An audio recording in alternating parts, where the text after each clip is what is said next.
Good morning viewers, আশা করি আপনারা সবাই খুব ভালো আছেন। আজকে আরেকটা নতুন ব্লগ নিয়ে চলে এসেছি। আজকের যে ব্লগটি, সেই ব্লগটি নদিয়া জেলার শিমুরালির উপরে। এখন যে বিল্ডিংটি আপনারা দেখতে পাচ্ছেন, এটি সিপিটি বিল্ডিং অর্থাৎ ক্যালকাটা পোর্ট ট্রাস্টের বিল্ডিং। এটি একটি ইংরেজ আমলের বিল্ডিং। সেই সময়ে প্রায় 200-250 বছর আগে এখন যে এই যে জায়গাটা দেখতে পাচ্ছেন, একটা জলাশয়ের মতন দেখলেন, ঠিক এখান দিয়ে গঙ্গা নদী প্রবাহিত হতো। ক্যালকাটা পোর্ট ট্রাস্ট অর্থাৎ জাহাজের একটি অফিস ছিল এখানে ইংরেজ আমলের, এবং ইংরেজ যে অফিসাররা এখানে বিশ্রাম নিতেন এবং তাদের সমস্ত কার্যপ্রণালী এখান থেকেই পরিচালিত হতো।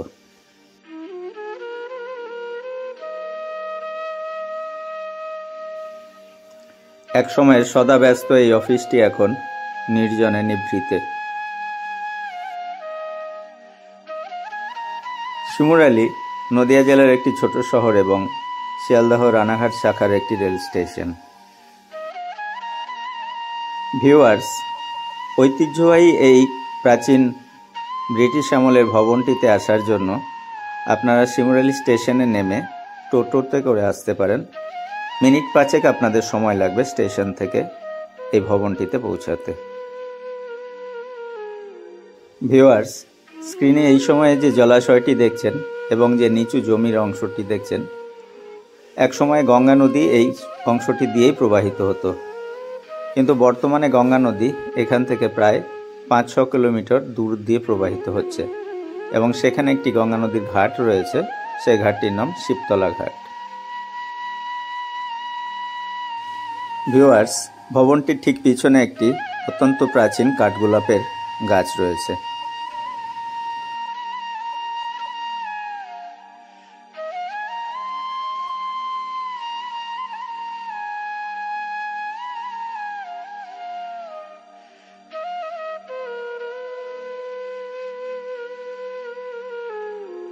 ভিউয়ার্স, এই মুহূর্তে আপনারা যে মন্দিরটি দেখছেন, এটি একটি কালী মন্দির। এটি শিমুরালি শ্মশানে অবস্থিত এবং এটি শ্মশান কালীর মন্দির। শিমুরালি শ্মশানটি সিপিটি বিল্ডিং থেকে মিনিট 2 দূরত্বে অবস্থিত এবং এখানে ইলেকট্রিকের চুল্লি নেই, তবে এখানে শবদাহ করা হয় কাঠে।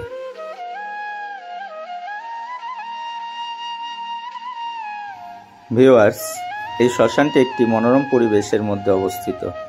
চারিদিকে চাষের জমি, এখানে একটি সুন্দর পুকুর, ঘাট বাঁধানো একটি বটগাছ, বটগাছের নিচে সুন্দর শান বাঁধানো জায়গা এবং এখানে তার নিচে একটি শিবলিঙ্গ প্রতিষ্ঠিত আছে।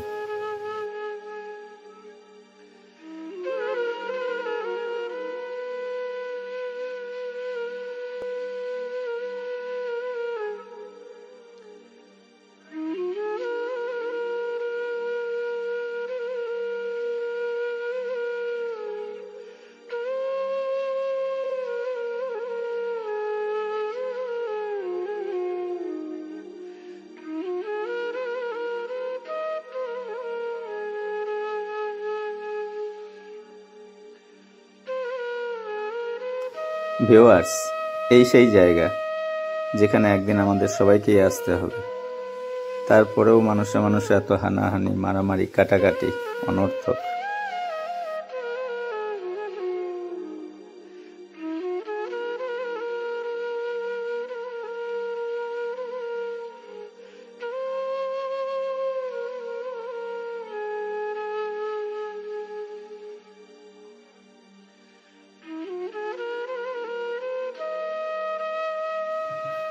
ভিউয়ার্স, এখন যে বাঁশের সাঁকোটা দেখতে পাচ্ছেন, আপনারা নিশ্চয়ই বুঝতে পারছেন এর কন্ডিশন খুবই খারাপ।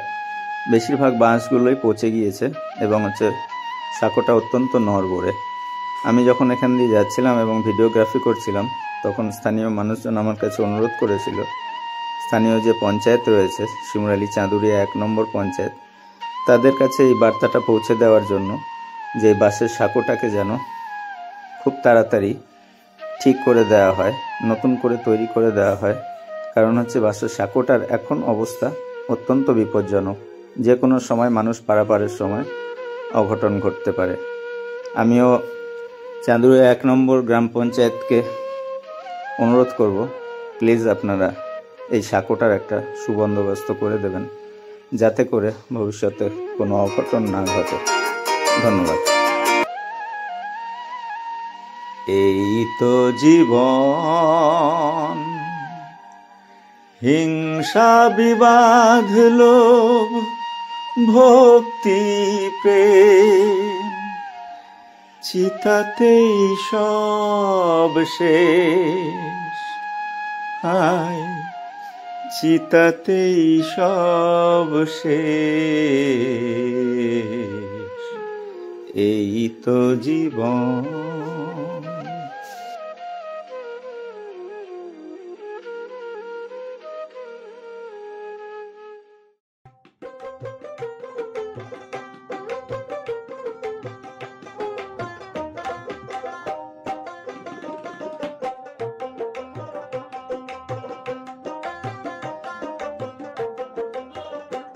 ভিউয়ার্স, এখন আমি শিমুরালির একটি গ্রাম কালীগঞ্জে রয়েছি। প্রাকৃতিক সৌন্দর্যে ভরপুর একটি গ্রাম। এই রাস্তার দুপাশে দেখুন কি সুন্দর সবুজ গাছের সারি, এবং যে নিচু জমিগুলো দেখতে পাচ্ছেন বর্ষাকালে এখানে জলে পরিপূর্ণ থাকে। অসাধারণ প্রাকৃতিক সৌন্দর্যে ভরপুর একটি রাস্তা এবং একটি গ্রাম এই কালীগঞ্জ।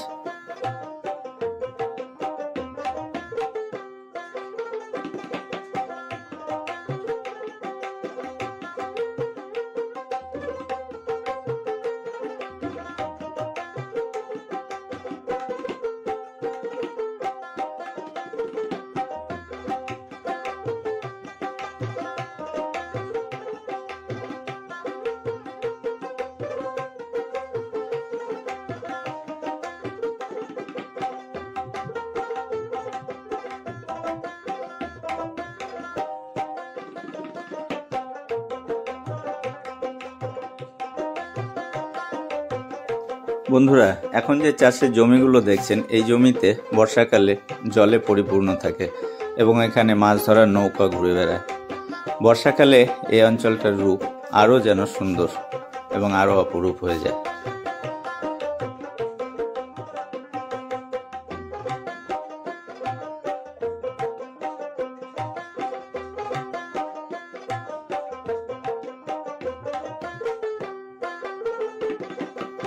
শীতকালে গ্রামের সৌন্দর্য আরও বাড়িয়ে দেয় এই হলুদ সর্ষের ক্ষেত।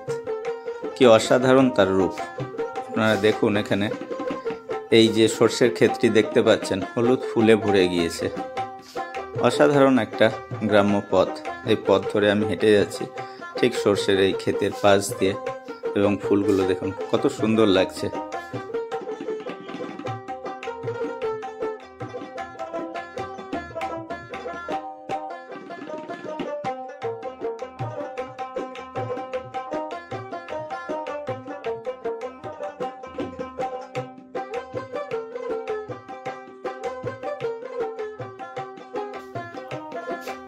সামনের এই দিক চিহ্নহীন পথটির দিকে তাকিয়ে সত্যি মনটা উদাস হয়ে যায়। কি অসাধারণ একটা মেঠো পথ, একটা পায়ে হাঁটা রাস্তা কোথায় চলে গেছে। ভিউয়ার্স, স্ক্রিনের ডান দিকে যে ঘন সবুজ অঞ্চলটি দেখছেন, যারা গ্রামে থাকেন তারা তো জানেনই এটা কি, কিন্তু যারা শহরে থাকেন তাদের জ্ঞাতার্থে জানাচ্ছি, এটিকে বলে বীজতলা। অর্থাৎ এখানে ধানের বীজ থেকে ধান অঙ্কুরিত হওয়ার পর যে ছোট ধানের চারা, সেগুলো এখানে তৈরি করা হয়। তারপরে এখান থেকে এগুলোকে নিয়ে যাওয়া হয় এবং একটি একটি করে ধান গাছ বোনা হয়। দেখুন কত সুন্দর এটাকে দেখতে লাগছে, কত ঘন সবুজ।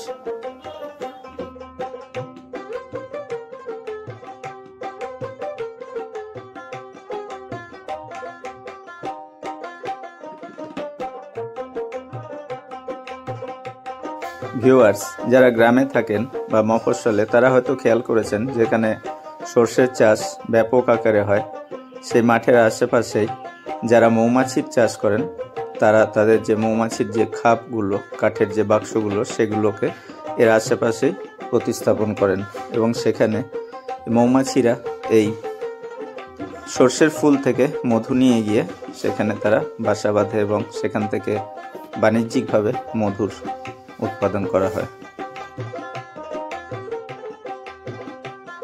ভিউয়ার্স, এভাবেই আমি গ্রাম বাংলার বিভিন্ন জায়গায় ঘুরে বেড়াই এবং গ্রামগঞ্জে প্রাকৃতিক সৌন্দর্য এবং প্রাচীন মন্দির স্থাপত্য এগুলো আপনাদেরকে দেখানোর চেষ্টা করি। যদি আমার কন্টেন্টগুলো আপনাদের পছন্দ হয়, প্লিজ আমার চ্যানেলটাকে সাবস্ক্রাইব করে দেবেন আর লাইক এবং কমেন্ট শেয়ার করে আমাকে উৎসাহিত করবেন। ধন্যবাদ বন্ধুরা। আশা করি আপনারা আমার ব্লগগুলো পছন্দ করছেন এবং উপভোগ করছেন। দেখতে থাকুন গ্রাম বাংলা।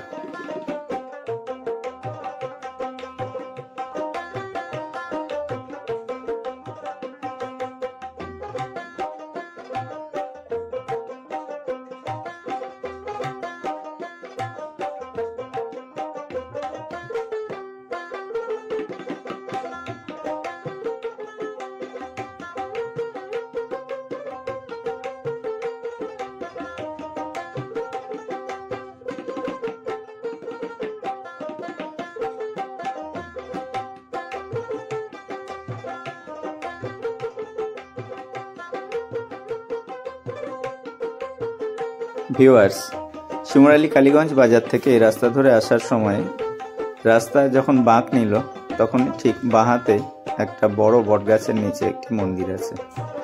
এই মন্দিরটি আসলে একটি কালী মন্দির, তবে এখানে শিব দুর্গারও মূর্তি প্রতিস্থাপিত আছে।